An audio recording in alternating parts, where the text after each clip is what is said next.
just? Big damn hero, sir! Ain't we just? I still remember the first time I watched Firefly. I didn't understand everything, but I couldn't take my eyes off it. I remember sitting in front of the screen feeling slightly confused, seeing cowboys shooting guns in spaceships that sounded like old truck engines and characters talking to each other as if they had lived together their entire lives. I don't clearly remember what that episode was about, but I remember Inara Serra very clearly, her calm gaze, her gentle voice, and the way the entire ship treated her with absolute respect. At the time, I simply thought Inara was a beautiful, intelligent, and mysterious female character. Only much later did I realize that Firefly had done something almost unthinkable for American television in the early 2000s. Few people know that Inara Serra was not a lover, not a victim, but a companion, a high-class courtesan protected by law with the right to refuse clients with social status and never judged by the show itself. And it was precisely this portrayal that terrified Fox. But that was only the surface. You wouldn't believe that Fox once forced Firefly to obscure Inara's profession and cut scenes that expressed her sexual agency out of fear that audiences might empathize with a courtesan. Nathan Fillion even bluntly said that Morena Baccarin was disgusting because she almost didn't have to act at all. Simply showing up was enough to make people uncomfortable. Or that Fox aired Firefly out of order from the very first episode, leaving audiences unable to understand what this world was, and then used that very confusion as the reason to cancel the series. And that is just one of many things that Firefly was never allowed to fully say. Today, we are going to open again the darkest and strangest behind-the-scenes doors of Firefly. 20. Big Damn Heroes, the improvised moment that defined Firefly. If you watched Firefly from its earliest days, you probably still remember that feeling the Serenity appears amid smoke and gunfire. The door opens and Malcolm Reynolds steps forward, not aggressively, not delivering a long speech. Just 4 words spoken softly, but enough to freeze the entire scene. Big damn heroes, sir. What's interesting is that this moment was never in the script. In the original draft, Mal was only supposed to reply to the Alliance officer with a generic procedural line of resistance. But right there on set, Nathan Fillion made a different choice. He broke away from what was written on the page and delivered a short, slightly growled line, perfectly in character for Mal Reynolds, blunt sarcastic yet full of presence. Joss Whedon immediately recognised that this was not an ordinary line, but a moment that truly hit the nerve of the character. He kept it exactly as it was, no revisions, no additions, no explanations. From then on, those 4 words became something any browncoat would instantly recognise, appearing on t-shirts, posters, autographs, and repeated for more than 2 decades as an unofficial badge of identity for the fan community. It's the kind of line that when you hear it again, you don't just remember the scene. You remember the feeling of watching Firefly for the first time when you realised these people are not Hollywood-style heroes, but they are still heroes in their own way. 19. Inara Serra, the high-class courtesan role that sparked intense controversy when the show aired. Do you remember how Inara Serra appeared on the Serenity Never Loud, Never Showy, always speaking softly, dressing modestly, and seemingly always maintaining a very personal distance from those around her? At the time, many viewers could sense that Inara was different, but found it hard to name exactly what made her so. Only later in hindsight did people realise that Firefly had done something almost unprecedented on American television in the early 2000s. In the world of the series, Inara was not a lover, not a victim, but a companion, a high-class courtesan formally trained, educated with the right to refuse clients with social status and respected by the upper class. This was not a minor detail, but a deliberate choice by Joss Whedon, turning a profession usually stigmatized into a symbol of autonomy and personal dignity. And that was precisely what terrified Fox.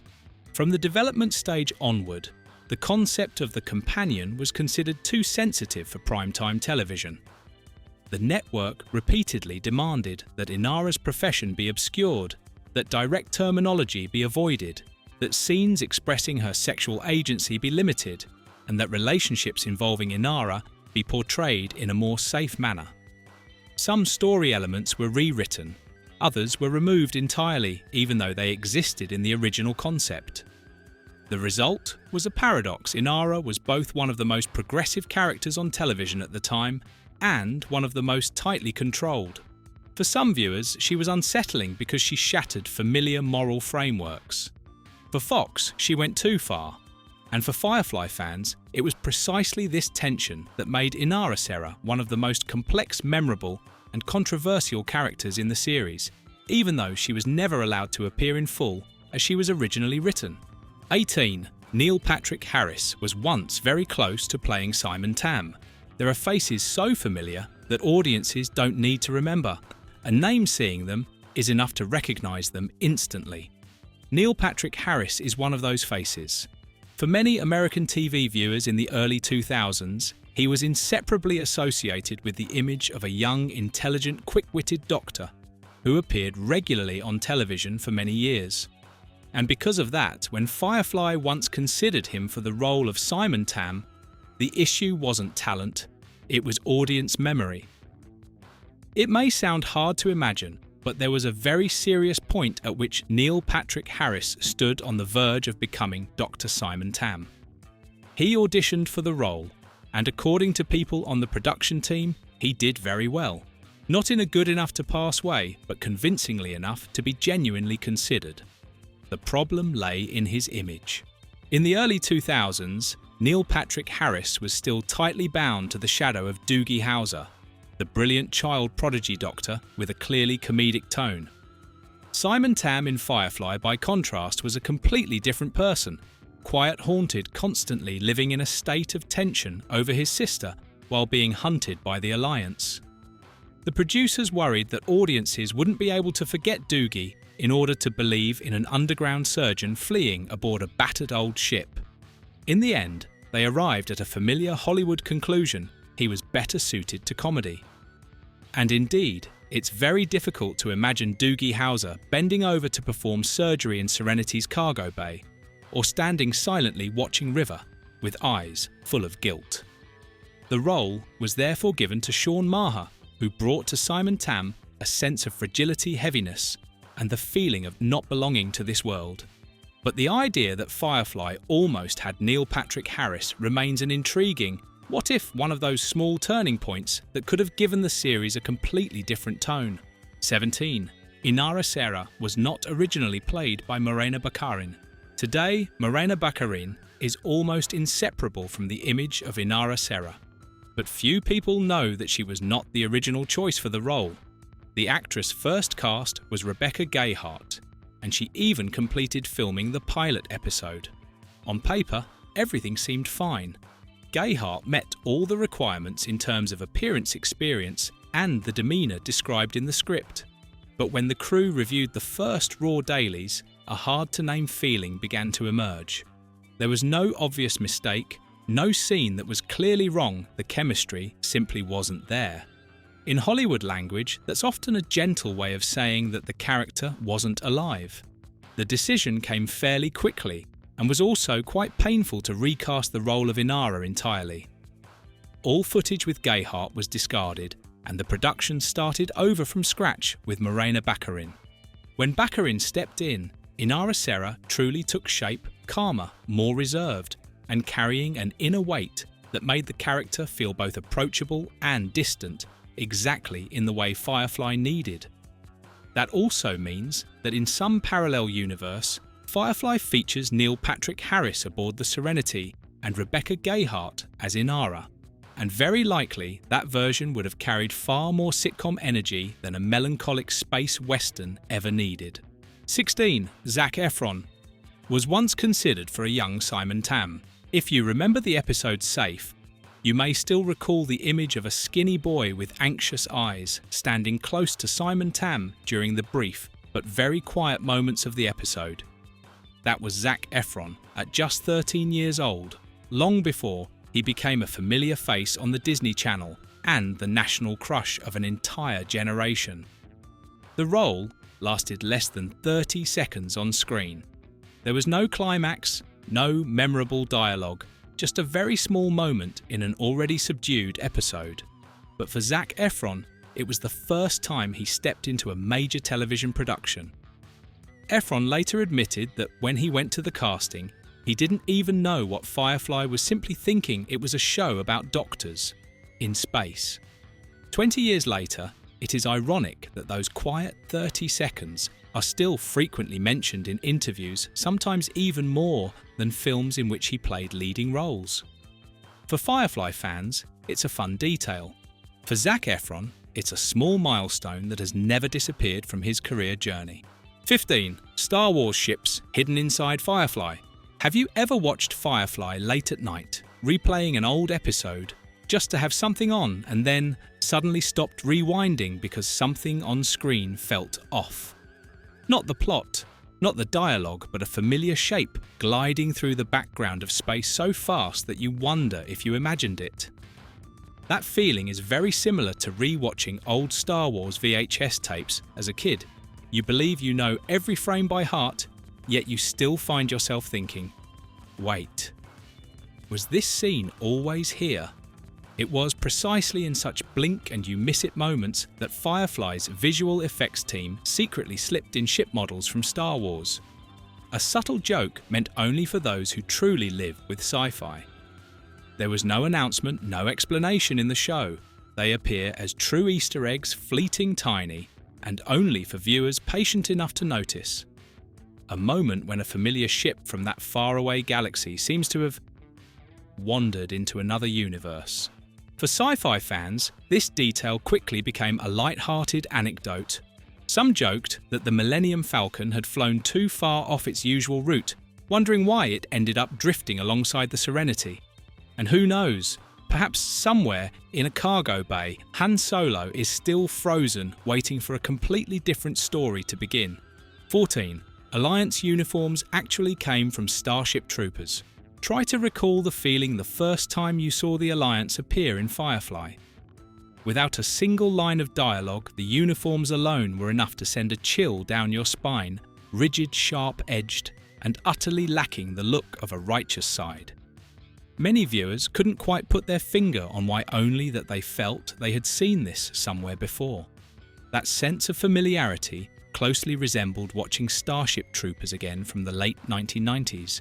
The same style of military uniforms, the same emotionless stares, the same order wrapped in the language of protecting humanity. And it turns out that wasn't a coincidence. With Firefly's budget constantly under tight constraints, the costume department had to take the most practical approach, reusing existing costumes.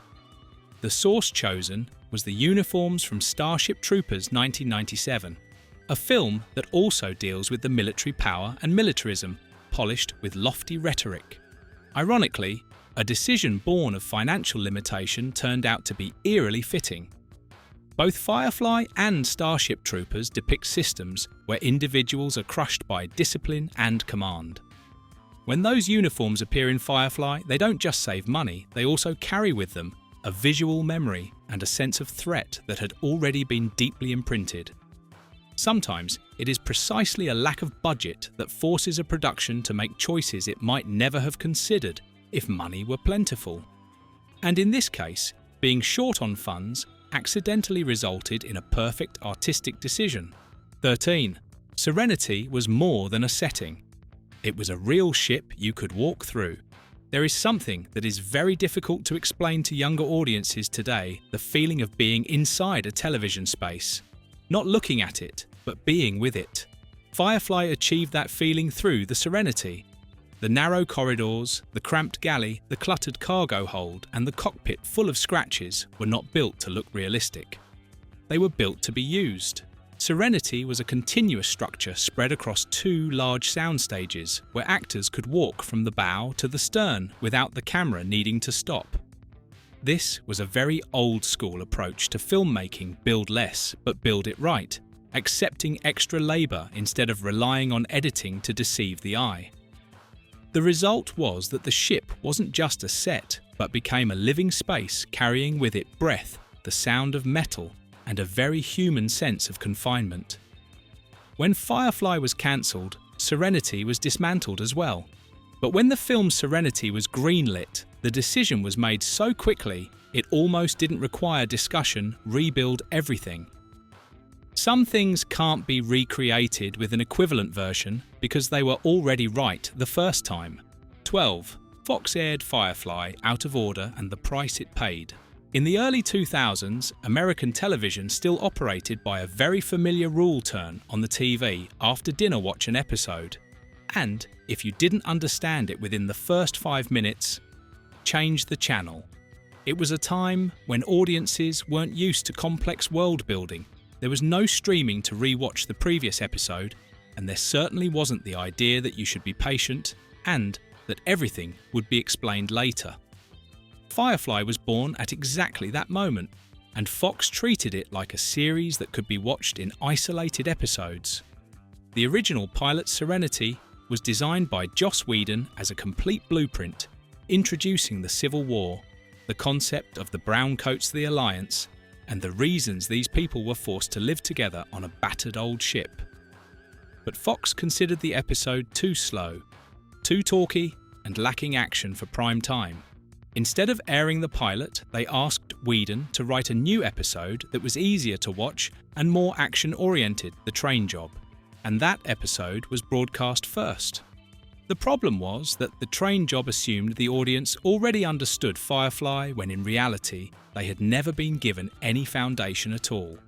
The consequences came quickly. Viewers didn't understand who Mal was, why he hated the Alliance, what the browncoats were, or why this group of people on an old ship was worth caring about. Ratings dropped after just a few episodes, not because Firefly was bad, but because it was being told the wrong way. The irony is that when Firefly was later released on DVD in the correct order, audience reactions completely reversed. Many people admitted that only after watching the pilot first did they truly understand and fall in love with the show. Fox's scheduling mistake has since been frequently cited as a classic example of how network interference can kill an entire carefully built fictional world. 11. The behind-the-scenes joke called Summer that fans often miss. Anyone who has watched Firefly closely probably remembers that feeling. There are moments when River Tam starts speaking, and all you can do is sit still and listen. Not because you fully understand her, but because it feels like if you blink, you'll miss something important. That's how it feels on screen. On set, the feeling was even stronger. Whenever an actor forgot a line, missed a beat, or simply ruined a take, the Firefly crew had an almost automatic reaction. Everyone would shout "Summer," as if all disorder in the universe could be blamed on that small, quiet girl.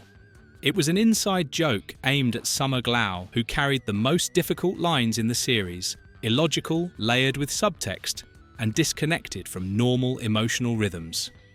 While other actors could still ask, "Am I angry here?"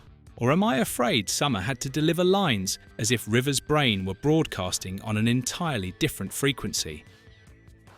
The joke, "Summer," gradually became a catchphrase on set, and years later was still being mentioned at fan conventions.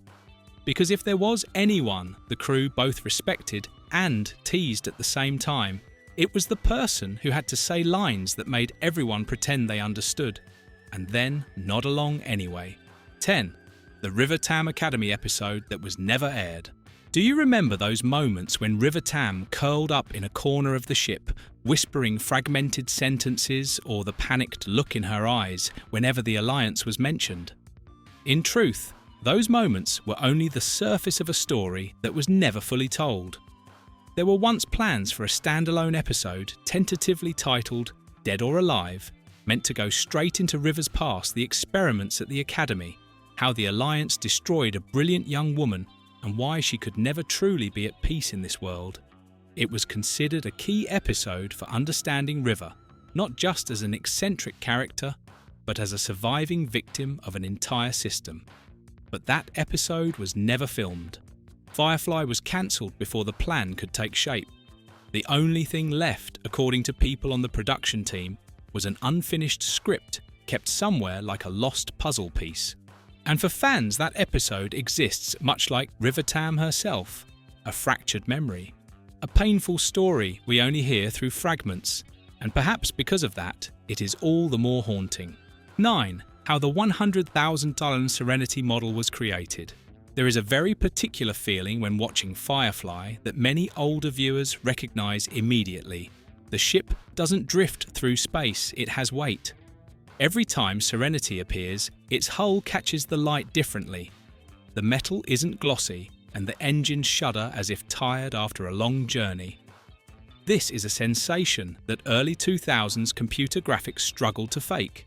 The reason is simple: Serenity in space was not CGI, but a handcrafted physical model built at an estimated cost of around $100,000. At the time, this was an enormous investment for a television series that wasn't even guaranteed to survive its first season. But to the crew, Serenity was more than a means of transportation. It was a home, a shelter, the thing that kept a broken group of people together. That's why the ship had to look battered, patched up, and worn by years of drifting.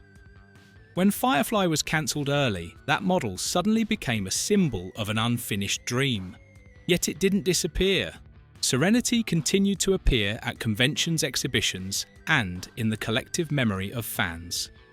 Countless replicas were created, from small shelf models to elaborate homemade versions, as a way of preserving the real feeling of a time in television when everything was still made by hand.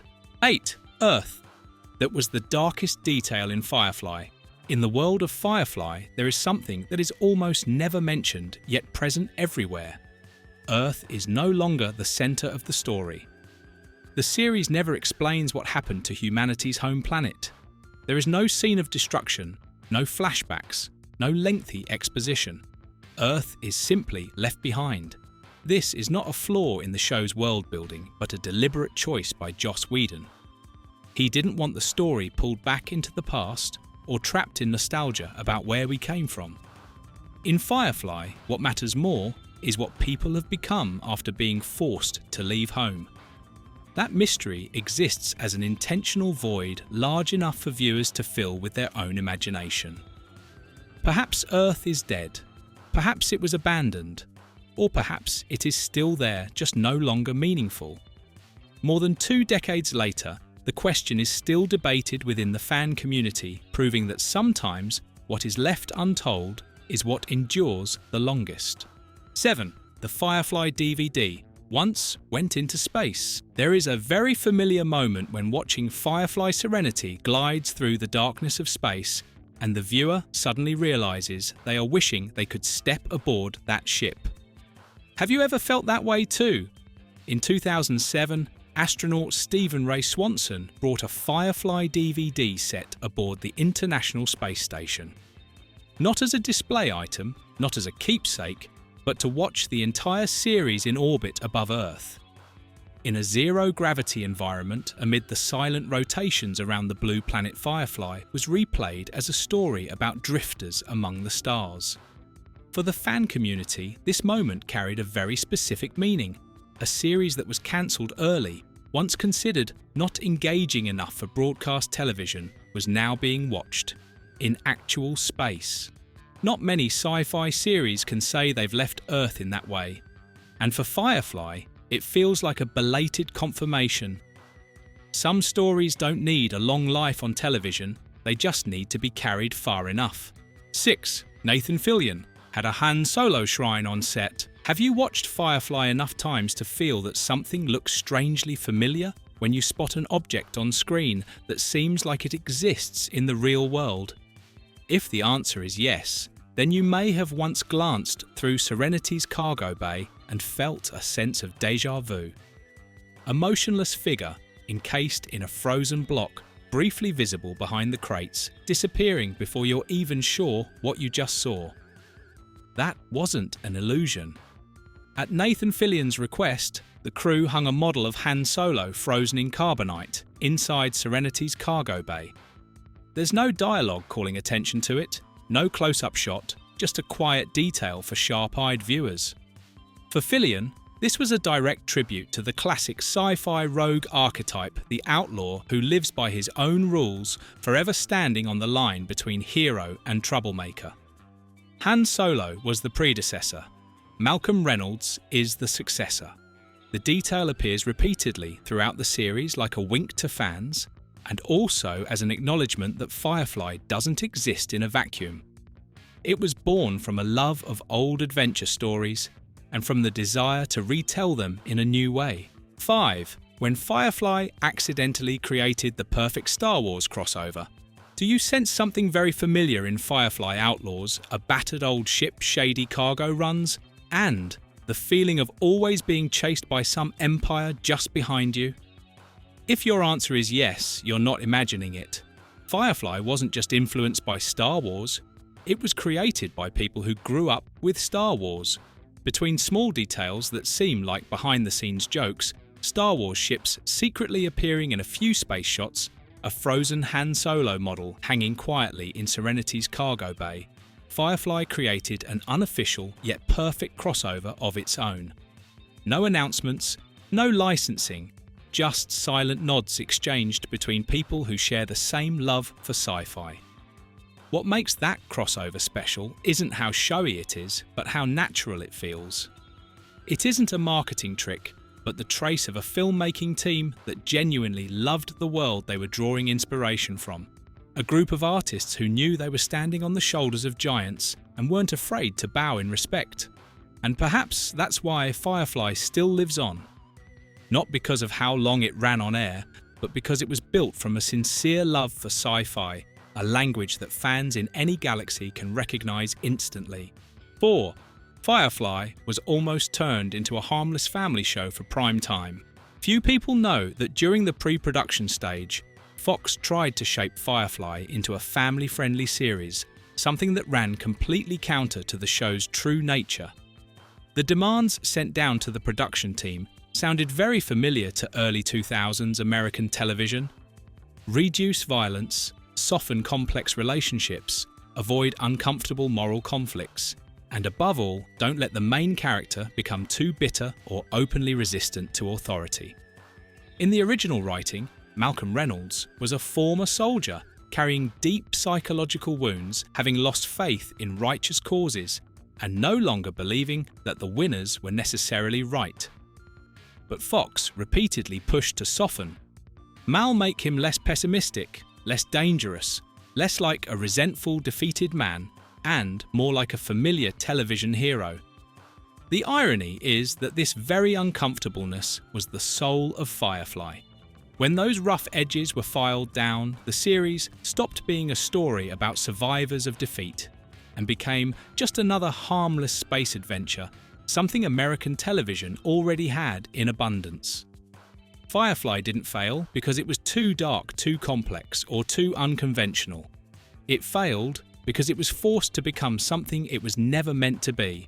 And when audiences later watched Firefly in its complete form, uncensored and unsmoothed, they finally realised this was never a family series.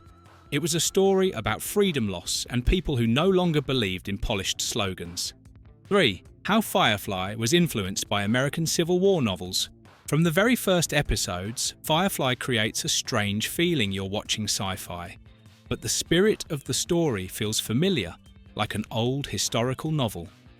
Defeated drifters carrying lost pride, living in a world whose laws are written by the victors. That feeling doesn't come from outer space, but from the American Civil War. Joss Whedon has acknowledged that he drew direct inspiration from novels about the American South after the Civil War stories centered on defeated Confederate soldiers forced to live under the authority of a government they didn't trust. Malcolm Reynolds is that image projected into the future, a former browncoat veteran defeated, uncelebrated, and forced to move on in a world that no longer has room for old ideals. This explains why Firefly doesn't tell a story about heroic victory. It tells the story of people who survived defeat. People who carry memories of a war never mentioned in official history books, who have to scrape by on the fringes of society, doing shady jobs just to survive without kneeling. By borrowing the structure and spirit of American Civil War literature, Firefly makes its world feel historically weighty even though it never existed. You don't need to know the details of the Unification War. You only need to recognize something deeply familiar. History is always written by the winners, and the losers must find their own way to keep living. That choice is what made Firefly different. It doesn't ask, how did we win? It asks, who are we after we've lost? 2. How Firefly failed on television but became a cult series. On broadcast television, Firefly was a very literal failure. Low ratings, a chaotic broadcast schedule, and cancellation before audiences even understood what they were watching. But strangely enough, once it disappeared from TV, Firefly began to live. DVD sales were unexpectedly strong. Fan community screenings grew larger. Lines of dialogue started being quoted like a private code. People didn't just watch Firefly, they recognized one another through having watched it. That was the moment a work stepped outside the mainstream system and entered the realm of cult. Unlike series that succeed through heavy promotion, Firefly spread slowly and quietly through word of mouth, through marathon viewing nights, through the shared feeling of how did this get cancelled. The lack too few episodes, no complete ending is precisely what made the series something worth holding on to. 1. Why a series with only 14 episodes is still considered a sci-fi legend. Some series run for hundreds of episodes and are quickly forgotten. Firefly, with only 14 episodes, is still mentioned whenever people talk about what sci-fi television can do. The reason isn't the number of episodes, but the density of ideas. In those 14 episodes, Firefly builds an entire post-war world, a power system, a ship that functions as a family and characters who are never neatly defined as heroes or villains. There was no time to wander. The series had to go straight to what mattered most. Being cancelled early also accidentally protected Firefly from repetition decline or unnecessary prolonging. There's no weak season, no period of watching just to finish it. Every episode feels unfinished, yet complete, as if it hadn't said everything but had said exactly what needed to be said. And perhaps that's why more than 2 decades later, Firefly is still called a legend. Not because it lasted a long time, but because it ended before it ever had the chance to become ordinary. Firefly burned brightly and went out too soon, but its legacy has never disappeared. Not because of Fox or ratings, but because of the people who created it, and the viewers who have kept it alive for more than 2 decades. So what about you? Which detail in these stories surprised you the most? Would you want Firefly to return, or are you satisfied with it? Remaining perfect as it is? Leave a comment below, and if you enjoy this kind of content, don't forget to like, share and subscribe so we can continue uncovering more memorable, behind-the-scenes stories. Thank you for watching. Tfa, iot.